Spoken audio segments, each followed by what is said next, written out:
Coming up next, Book TV presents Afterwards, an hour-long program where we invite guest hosts to interview authors. This week, communications firm executive Piper Kerman discusses her first book, Orange is the New Black, a memoir of her time spent at federal prison for a drug-related crime committed in her early 20s. The book details the experience within the legal system of the Boston-bred Smith graduate who was convicted more than 10 years after her offense. She discusses her incarceration with author and former undercover prison guard Ted Conover. I'm Ted Conover, and I'm here today speaking with Piper Kerman about Orange is the New Black. Hi, Piper. Hi, Ted. I wondered, as I read your book, about the ways in which Danbury sticks with you. And one of the great revelations of your book to me was what happens on Mother's Day. Could you recall a little bit of that, what it's like and why it means anything there at all? I think that Mother's Day was one of the most intense days that I experienced in Danbury, and I am not a mother.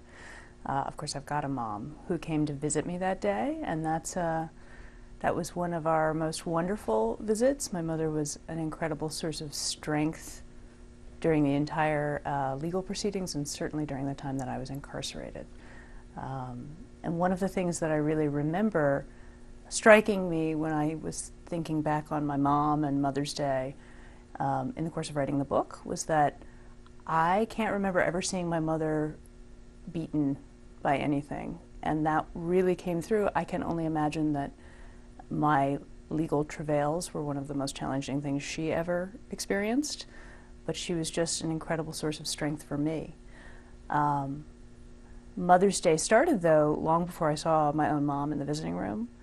The moment that we woke up that day, and you wake up pretty early in prison, as I'm sure you know, everyone began to wish each other a happy Mother's Day, because almost all women in prison are mothers. I think the statistic is around 80%. And it was so important because I think that on that day of all days, mothers miss their children. They miss their children every single day.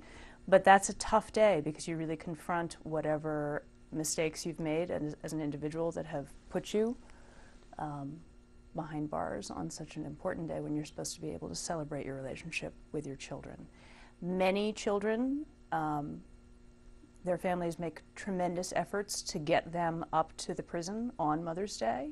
That's really not possible, though, for so many families. Most people in prison are indigent. They're poor people. And even Danbury, which is not that far from New York City, where so many women who are incarcerated there are from, it's an incredibly challenging journey. We're talking subways, trains, taxis, and sometimes if you've got a bunch of kids who are coming to visit their mom, that's a really daunting proposition. Yeah, I'm sure.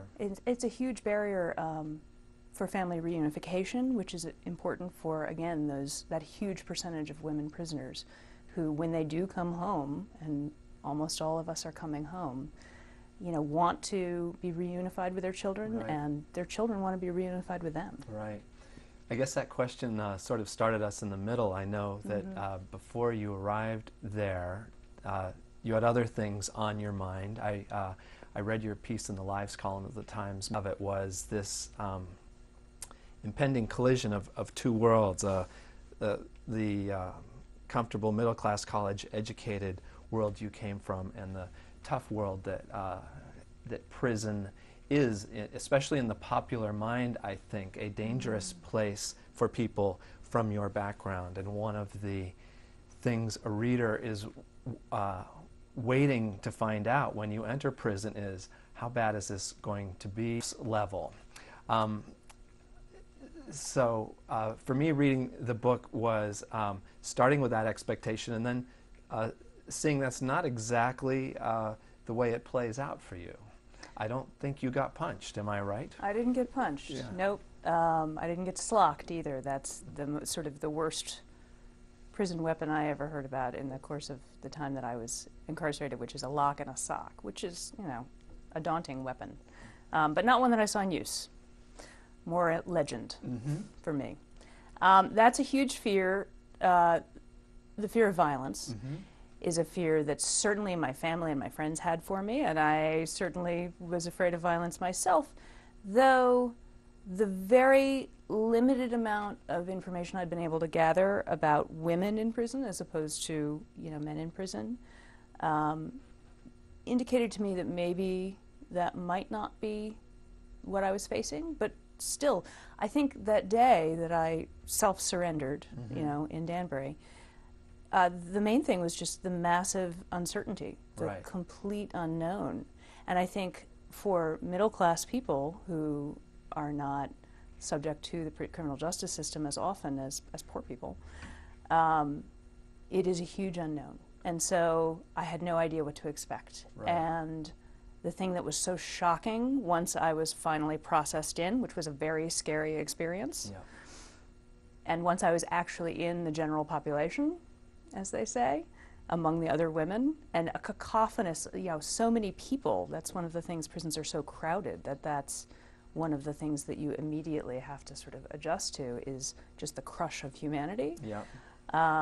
Of all, shapes, sizes, colors, voices, accents, languages swirling around me. Women began to approach me, and I was scared. And they said things like, "Are you okay? Do you need some toothpaste? It's going to be all right. This is a really bad day, but it'll get better." And I was waiting to see if some of them were playing you, were trying to win you over early before you knew the score. Sure, and I think that that's a factor. But I always, when folks ask me about that, the idea that someone might cozy up to you in the hopes of gaining some advantage either over you or getting something from you, my feeling is that that was always really obvious and transparent. And so, and there was no true physical risk, for sure, of sort of brushing that off or, politely or gently sort of giving the cold shoulder to that. You had to be careful. I mean, you had to be really thoughtful. I would say that one of the ironic things that I found about prison was elaborate necessity to be respectful. And this most people in prison have not gotten a lot of respect throughout their entire lives and have also potentially not been respectful to other people. But that idea of respect is so central. They take everything away from you, right down to your underpants, and all you have left sometimes is this concept of respect, and so that becomes incredibly important. And whether you're respectful to other people, whether other people are respectful to you, becomes this incredible currency. I think that's something I learned early on too when I was a correction officer. That image of Steve McQueen wearing dark glasses and Cool Hand Luke and saying, you there, you there, you there. Maybe if you're big and strong with a lot of fellow officers around, you can afford to address inmates that way. But my experience was that treating people respectfully or addressing them respectfully and not, not calling people by vulgarities works a lot better. People respond better, and I'm sure that is true between inmates as well. It's certainly true between inmates, with some exceptions. There are some people who are, for a variety of reasons, having a lot of trouble conferring respect to others. But when it comes to officers, that's a really interesting point. I think there are certainly officers who simply by their physical imposing force command fear, if not respect. But the officers who I think, at least in Danbury and in the other facilities that I lived in, were most respected were definitely the ones who were most likely to acknowledge our humanity and also to enforce rules. I mean, I think in truth, an officer who didn't enforce rules, people might have liked that officer, but they didn't necessarily respect them in the same way than someone who was incredibly consistent and fair and humane. Just to finish up on that theme, being a college-educated person, did it bring any drawbacks at all to you in there? I really don't think it did.